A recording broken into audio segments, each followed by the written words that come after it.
गरीब की दुर्गा भक्ति।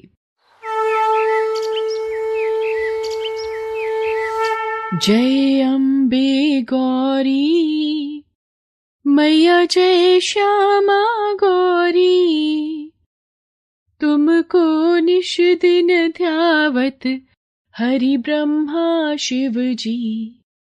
ओम जय अम्बे गौरी।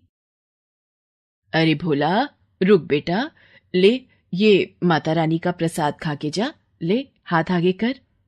ओहो माँ, पहले ही देर हो रही है, लाओ जल्दी। जल्दी का काम शैतान का होता है बेटा, आराम से जा। आराम से तो बस आप ही रह सकती हो माँ जी, ये आराम से बैठ गए तो घर कैसे चलेगा। जाओ जी, जल्दी जाओ आप। माँ जी के पास तो कोई काम है नहीं, सारा दिन माता रानी के सामने घंटी बजाने के सिवाय। भोला अपने खेत के लिए निकल जाता है। ना तो उसने मीना को उसके व्यवहार के लिए टोका और ना ही मंगला उसे कुछ कह सकी। दरअसल मंगला की बहू मीना बहुत ही तेज तर्रार थी, साथ ही लालची और मतलबी भी। वो मंगला से कभी भी सीधे मुंह बात नहीं करती थी। भोला भी उसी के रंग में रंग चुका था। दूसरी तरफ मंगला सारा दिन बस मां दुर्गा की भक्ति में ही लीन रहती थी। उसे दुनियादारी से कोई मतलब ही नहीं था। ना उसे मीना से कोई उम्मीद थी और ना ही भोला से। उसे तो बस अपनी माता रानी का साथ ही चाहिए था जो उसके पास था। माते, ये मंगला आपकी परम भक्त है, लेकिन इसकी ये बहू इसे कितना प्रताड़ित करती है। ना तो उसे ठीक से खाने को देती है और ना ही पहनने को। इसका बेटा भी इसकी परवाह नहीं करता। माते, आपको नहीं लगता कि मंगला को आपकी मदद की आवश्यकता है? शेरा, आवश्यकता तो हर मनुष्य को हर समय होती है, लेकिन उसे पूरा कैसे करना है, ये तो मनुष्य के अपने हाथ में ही होता है। विधि के विधान में सभी का भाग्य लिखित है। थोड़ा धीरज रखो। जैसे मंगला के मन में मां दुर्गा बसी हुई थी, ठीक वैसे ही मां दुर्गा भी मंगला से बहुत प्रेम करती थी। लेकिन फिर भी अभी मंगला को बहुत कुछ सहना था। मीना बेटी, कल से नवरात्रे शुरू हो रहे हैं, तो माता रानी की पूजा का सामान चाहिए था और मेरे व्रत भी होंगे तो। माँ जी, देखिए, आपको व्रत रखने हैं तो शौक से रखिए, लेकिन एक बात साफ साफ सुन लीजिए, आपके लिए फल मेवा और ये पूजा का इतना महंगा सामान लाने के लिए पैसे नहीं है हमारे पास। सब कुछ तो आपके सामने ही है। पता नहीं फिर भी आपको कुछ दिखता क्यों नहीं। ले देके एक खेती तो है हमारे पास। बड़ी मुश्किल से इस बार चने की फसल कुछ ठीक ठाक हुई है, वो भी अभी पूरी तरह से तैयार नहीं है। अब आप ही बताइए कि पहले घर के जरूरी खर्च देखें या आपके ये सब नाटक। इतना कहकर मीना वहां से चली गई। मंगला ने बड़ी उम्मीद भरी नजरों से भोला की तरफ देखा, लेकिन भोला ने भी उसकी उम्मीदों को पल भर में तोड़ दिया। माँ, मीना ठीक ही तो कह रही है। वैसे भी तुम्हारा हर दिन तो माता रानी के नाम से ही शुरू होता है और उन्हीं के नाम के साथ खत्म भी होता है। तो फिर ये नवरात्रि पर व्रत रखने से क्या खास हो जाएगा? खामखा तुम्हारी तबीयत बिगड़ जाएगी और फिर डॉक्टर की फीस और दवाइयों पर फालतू खर्च, ये सब बड़ा भारी पड़ जाएगा माँ। मंगला फिर कुछ न कह सकी, लेकिन वो उदास जरूर थी। उसने तो सोचा था कि इस नवरात्रि पर वो माता रानी का नया मंदिर बनवाएगी, लेकिन यहां तो पूजा का सामान ही नहीं आ पा रहा था। वो उदास होकर माता रानी के सामने गई और हाथ जोड़कर बोली, मां, मेरे बच्चों को क्षमा करना। ये नादान है, पर मैं जानती हूं कि आप अपने इस भक्त की मदद जरूर करेंगी। इतना कहकर मंगला रोने लगी। दूसरी तरफ मीना के दिमाग में नई खिचड़ी पकने लगी थी।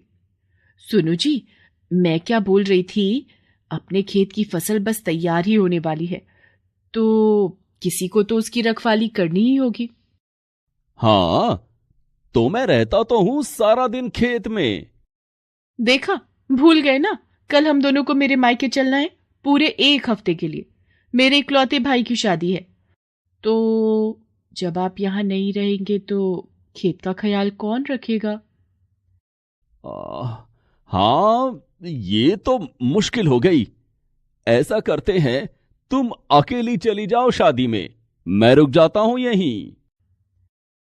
अरे ना ना, आप नहीं चलोगे तो अच्छा लगेगा क्या? और वैसे भी मैंने शादी के लिए सारी तैयारियां कर ली हैं। आपके लिए और अपने लिए नए कपड़े भी खरीद लिए हैं। ये देखिए, शादी की हर रस्म के लिए अलग अलग कपड़े खरीदे हैं मैंने। तो शादी में तो जाना ही है हम दोनों को। तो फिर खेत खेत को कौन देखेगा? माँ जी है ना, वो रखवाली कर लेंगी खेत की। माँ? लेकिन वो कैसे? वो सारा दिन खेत पर करेंगी क्या? वही जो यहाँ घर पर करती हैं। खेत के कोने में जो एक छप्पर है, वही सारा इंतजाम कर देंगे। उनकी माता रानी की मूर्ति भी ले जाकर रख देंगे वहीं पर। वैसे भी माँ जी के नवरात्रि के व्रत चल रहे हैं, तो उनके खाने पीने की चिंता तो है नहीं। जैसे यहाँ रहने वाली थी, वैसे ही वहां रह लेंगी। साथ में खेत की रखवाली भी हो जाएगी। लेकिन क्या क्या ये ठीक रहेगा? बिल्कुल ठीक रहेगा जी। अब तुम ज्यादा मत सोचो, हमें कल ही निकलना है, तो ऐसा करो, आज शाम को ही माँ जी को जाकर वहां छोड़ाओ। भोला एक बार भी मंगला से उसकी मर्जी पूछता तक नहीं और उसे उसके सामान के साथ खेत में छोड़ आता है। अच्छा माँ, चलता हूं। तुम आराम से रहना और हम 1 हफ्ते में लौट आएंगे, ठीक है? हाँ बेटा, तू मेरी चिंता मत कर। जा, आराम से जाना और बहू का भी ख्याल रखना। मंगला जानती थी कि अब उसे अपनी आगे की जिंदगी उसी छप्पर के नीचे बितानी थी, क्योंकि वो मीना के लिए सिर्फ एक बोझ थी जिसे उसने खेत की रखवाली के बहाने उतार दिया था। इस सब के बाद भी मंगला दुखी नहीं थी, क्योंकि उसकी माता रानी तो अब भी उसके साथ ही थी। शेरा, कितने दिन हो गए धरती पर विचरण किए हुए। चलो आज चलते हैं। मां दुर्गा की बात मानकर उनका शेर अपना रूप बदलकर एक बालक का रूप धारण कर लेता है और मां दुर्गा स्वयं उसकी माता का स्वरूप लेकर धरती पर आती है। वो शेरा के साथ मंगला के गांव में ही आती हैं। चलते चलते वे दोनों भोला के खेत के पास रुकते हैं, जहां मंगला अपने छप्पर के नीचे मां दुर्गा की भक्ति में लीन थी। माते, ये तो मंगला है। इतनी तेज धूप में ये यहां क्या कर रही है? हाँ शेरा, ये मंगला ही है। इसे इसके बेटे बहू ने यहां बेसहारा छोड़ दिया है। ओह, ये तो बिल्कुल अच्छा नहीं किया उन्होंने। माते, अब तो आपको इसकी मदद करनी ही चाहिए। मां दुर्गा मुस्कुराकर शेरा की तरफ देखती हैं और फिर उसे अपने साथ चलने का इशारा करती हैं। वे दोनों सीधे मंगला के पास पहुंचते हैं। फिर मां दुर्गा मंगला से कहती हैं, माता जी प्रणाम। मेरा नाम दुर्गा है और ये मेरा बेटा है। इसे बहुत भूख लगी है। हमारा घर यहाँ से काफी दूर है। पहुंचते पहुंचते शाम हो जाएगी। अगर आपकी आज्ञा हो तो क्या हम आपके खेत से कुछ चने ले सकते हैं? बस मेरे बच्चे का पेट भर जाए, इतने ही लेंगे। आपकी बड़ी कृपा होगी। नहीं, तुम नहीं ले सकते। क्या कहा? हम नहीं ले सकते? लेकिन मुझे बहुत भूख लगी है। बस थोड़े से दे दीजिए ना। बेटा, कच्चे चने ले भी लोगे तो भला उन्हें खाओगे कैसे? तुम दोनों यहीं रुको, मैं खुद जाकर चने लाती हूँ और फिर अपने चूल्हे पर उन्हें भूनकर तुम्हें देती हूँ। फिर देखना क्या स्वाद आता है। मंगला उन दोनों को वहीं बिठाकर खुद चने लेने के लिए खेत में चली जाती है और अपनी झोली में ढेर सारे चने लेकर वापस लौटती है। आप रहने दीजिए, अब इन्हें भूनिए मत। मेरा बेटा ऐसे ही खा लेगा। कमाल करती हो बेटी, ऐसे कैसे खा लेगा कच्चे चने? मैंने कहा ना, तुम बस कुछ देर रुको। बेटी, मुझ बुढ़िया के पास और तो कुछ है नहीं। बस जो कर सकती हूँ वो तो करने दो, मुझे अच्छा लगेगा। वैसे भी माता रानी के नवरात्रे चल रहे हैं और पता नहीं मैं कंजक पूजन कर भी पाऊंगी या नहीं। इस प्यारे से बच्चे और तुम्हें चने खिलाकर ही संतोष लेने दो मुझे। इसके बाद मंगला बड़े ही प्यार से अपने चूल्हे पर उन चनों को खूब अच्छे से भूनती है और फिर माँ दुर्गा और शेरा को खिलाती है। इसके बाद, धन्यवाद माता जी, आपके चनों का स्वाद मैं कभी नहीं भूलूंगी। इसके साथ ही माँ दुर्गा शेरा के साथ वहां से जाने लगती है। तभी शेरा उनसे कहता है, माता, मैं जानता हूं कि ये सब मंगला की एक परीक्षा थी और जहां तक मैं समझता हूं मंगला इस परीक्षा में खरी भी उतरी है। तो क्या उसे कोई इनाम नहीं मिलना चाहिए?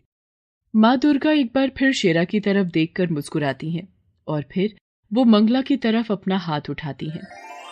उनके आशीर्वाद से निकले प्रकाश से मंगला पूरी की पूरी सोने की बन जाती है। हालांकि वो एक मूर्ति नहीं थी, लेकिन अब सोने की एक चलती फिरती इंसान थी।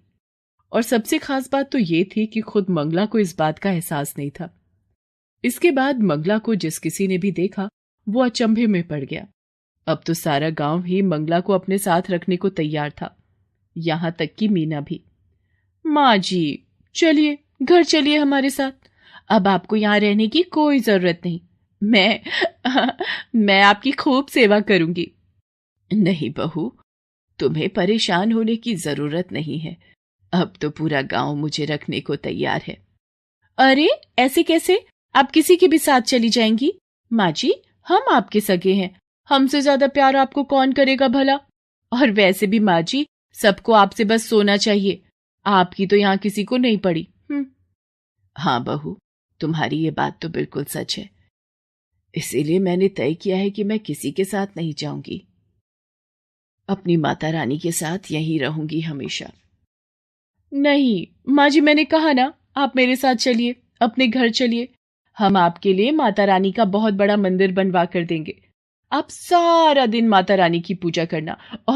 और अब से हर नवरात्रि हम माता रानी के नाम से जागरण भी करवाएंगे। नहीं बहू, अब इस सब की जरूरत नहीं है। इतना कहकर मंगला माता रानी के चरणों में अपना सिर रखती है और अगले ही क्षण वो अपने प्राण त्याग देती है। ऐसा लग रहा था मानो उसने माता रानी के चरणों में ही मोक्ष को प्राप्त कर लिया था। मंगला को जो चाहिए था वो उसे मिल गया था, लेकिन मीना को नहीं, क्योंकि ना तो अब मंगला सोने की थी और ना ही मीना के किसी काम की। Please subscribe this channel.